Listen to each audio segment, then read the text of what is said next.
Friends ఒక్క 1 minute skip చేయకుండా చూడండి, ఖచ్చితంగా ఒక 1 మినిట్ స్కిప్ చేయకుండా చూడండి. తేజ అన్న ఎలిమినేషన్ ఎలా అనిపించిందో ఖచ్చితంగా కామెంట్లో తెలియజేయండి. ఫేర్ అనిపించిందా అన్ఫేర్ అనిపించిందో ఖచ్చితంగా కామెంట్లో తెలియజేసేయండి. అండ్ మనకు బిగ్ బాస్ ఫైనల్ స్టేజ్కి వచ్చింది కాబట్టి మీరు అందరూ ఫైనల్ విన్నర్ ఎవరు అనుకుంటున్నారో కూడా ఖచ్చితంగా కామెంట్లో తెలియజేసేయండి.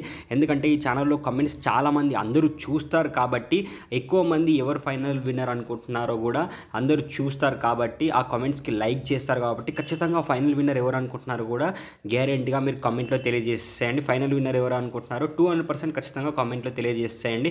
నాకైతే టేస్టీ తేజ అన్న టాప్ 5లో ఉంటే హ్యాపీగా ఉండేది. మీకు ఎలా అనిపించేదో, మీకు ఎలా అనిపిస్తుందో టేస్టీ తేజ అన్న ఎలిమినేషన్ మీరు ఖచ్చితంగా కామెంట్లో తెలియజేసేయండి. సబ్స్క్రైబ్ చేయండి. Thank you for watching this.